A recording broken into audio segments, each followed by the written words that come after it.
Indirect tax is imposed on goods and services. Indirect tax is imposed on goods and services. Indirect tax जो है वो आपसे आपकी income पे नहीं लिया जाता, वो गुड्स एंड सर्विसेज पे लिया जाता है. मिसाल दूंगा,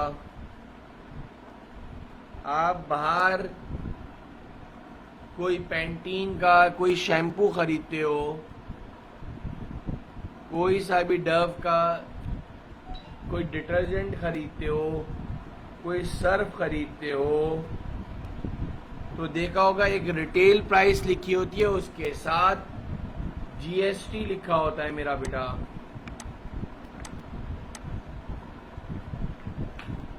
उस रिटेल प्राइस के साथ जीएसटी लिखा होता है और दोनों को प्लस होके वो उसकी प्राइस बनी हुई होती है.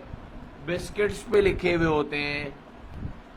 गर्ल्स के जो चीज भी खरीदते हैं, अगर उसकी प्राइस देखोगे तो आपके पास एक रिटेल प्राइस और इसके बाद उसका टैक्स ऐड करके दोनों मिलके होता है. ये सबको पता है या नहीं पता, जरा बताओ. फिर जब आप कोई रेस्टोरेंट वगैरह जाते थे या डाइन इन करते थे या टेक अवे करते हो, पिज़्ज़ा हट में, नैंडोज वगैरह, व्हाटएवर जितने भी फूड चेन्स हैं, उसमें जो बिल आता है बेटा, इसके बाद वो टैक्स लेते हैं. देखा होगा. उस टैक्स का जो भी नाम रखो, जीएसटी बोलो, सिर्फ टैक्स लिखा होता है. तो ये आपके पास गुड्स एंड सर्विसेज पे जो टैक्स लिया जाता है, that is called indirect tax.